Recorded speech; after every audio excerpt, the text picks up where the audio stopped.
Hello, my fellow makeup enthusiasts. Welcome back to my perfectly healthy expression of makeup enthusiasm. My name is Lainey and today is Barbie Day. I even have my one and only Barbie doll, she's Maleficent of course, hanging out in the background just to support me. Now I have the palette. I will open it up in a minute, but I have to do it very carefully because it's very reflective. I have the lashes, I am wearing them today. I didn't get the lipsticks, I didn't get the peel off face mask because those scare the shit out of me. I didn't get the highlighter because I didn't feel like it would be flattering on my skin, and I didn't get the paddle brush just because they didn't have one in stock, but I do want that. But before we start talking about the makeup, I'm gonna put on my psychological researcher hat and I wanna talk a little bit about the psychology of Barbie because I posted on Facebook, guess what? I got the Barbie palette, isn't it pretty? And I got some comments. Let's see. Barbie destroys little girls' lives. Barbie gave me an eating disorder. This post triggered me. Barbie made me get breast implants. Now, I'm not making fun of the people who commented these things. I am not passing any judgment. I think that this is a discussion that is worth having. So, for me personally, I didn't play with Barbie that much as a kid. I did a little bit, but I was more into My Little Pony. I was more into stuffed animals, even Transformers, Voltron. I had some Barbies, but they weren't my focus when I was a little girl. I liked Jem and the holograms better. In fact, I never was the little girl who wanted to grow up and be Barbie. I wanted to grow up and be Kimber from Jem and the holograms, and I kind of did. This is me at 30, yeah? So I never grew up having any kind of negative feelings about Barbie because I never felt like I had to look like that. I never felt like that was any kind of standard of beauty. I just felt like that was a Barbie doll. That's what Barbie dolls look like. But other people clearly had very different experiences, and those experiences are perfectly valid. So, is it valid to blame Barbie for creating unrealistic societal standards of beauty? I don't think so. I think initially Barbie was a reflection on the pre-existing societal standards of beauty. I think eventually she became a contributor, and I think now the people over at Mattel are scrambling to try to make Barbie more realistic. And you know what? In all honesty, it's failing. Kids want what we call in psychology a supernormal stimulus. So Barbie is a supernormal stimulus of a regular feminine woman. Just like this baby doll is a supernormal stimulus of a cute baby. Japanese culture has cornered the market on supernormal stimuli by creating kawaii culture.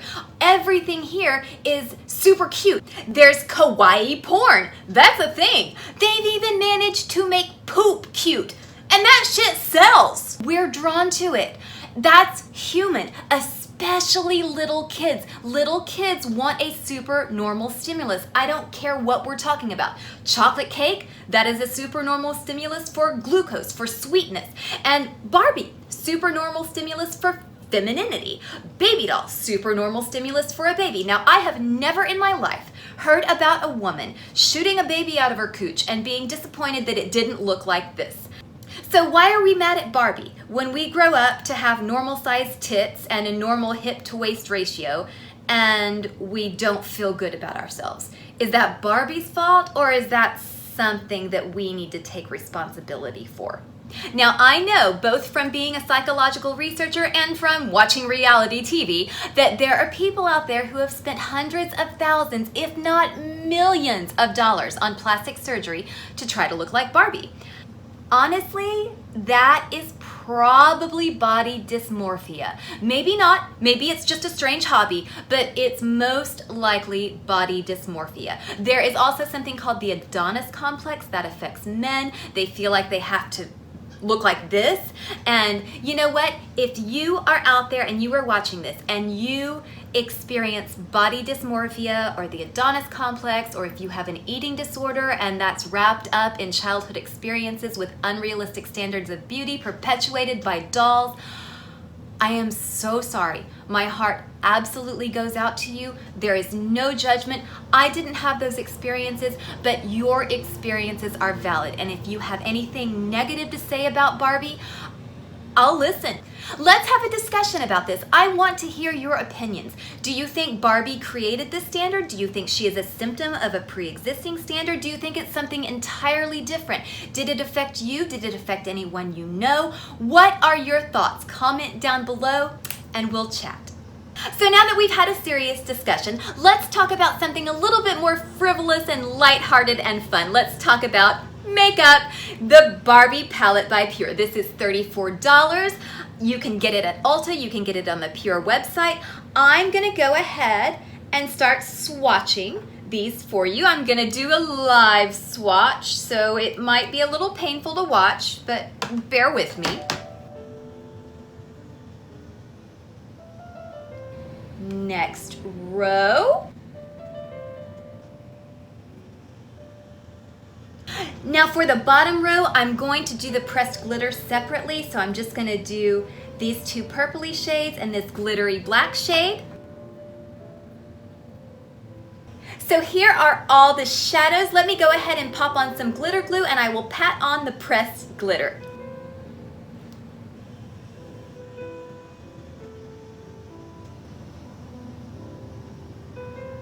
And I did make a big mess with the pressed glitter. I tried to put it on the outer corner of my eye, which was a big mistake, but you know what? This stuff performs really, really well.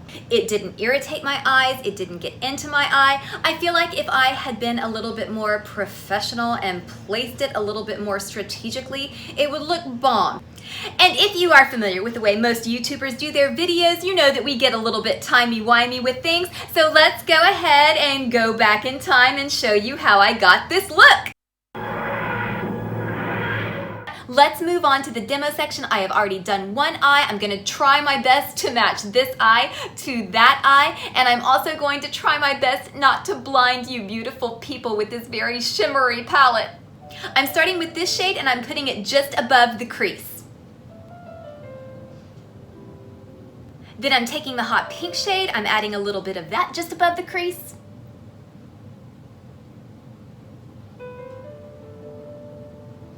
On my Kat Von D Shade and Light Eye Contour brush with the pointy pencil end, I am taking some of this black shimmer. I realize that it's more professional to tap it off, but I like to blow, so I blow. I'm drawing a triangle on the outer V, and I'm trying to go for that 1960s super thick winged eyeliner look. And then we're gonna soften it up and modernize it a little bit. And I'm calling in the cleanup crew, not because the shadow has serious fallout, not because the shadow doesn't perform well, but because my application, as usual, is sloppy. I don't mean for it to be. I really am a try-hard. I am trying really hard, I promise. I'm gonna pop some purple in the outer V. Man, these shadows smell good. They smell coconutty. I just love it.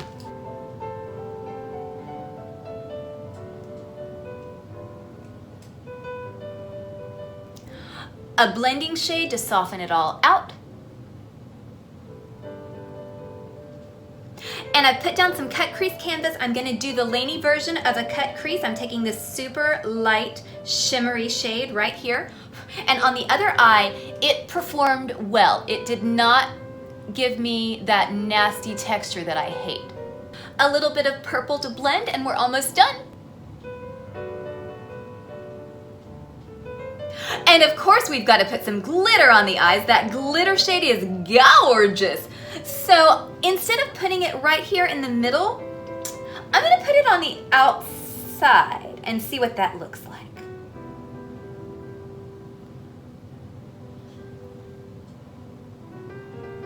Woo! Okay, too much, too much. Ooh, that is a lot. You know what? I don't hate it, but I certainly don't love it either. I'm gonna see if I can work with it and clean it up. It's probably gonna be torturous to watch and it's probably gonna take a long time, so I'm not gonna film it. I'm just gonna try to clean it up. I will be back. I will put on some eyeliner. I will try out the Barbie lashes and I will see you in 1 second.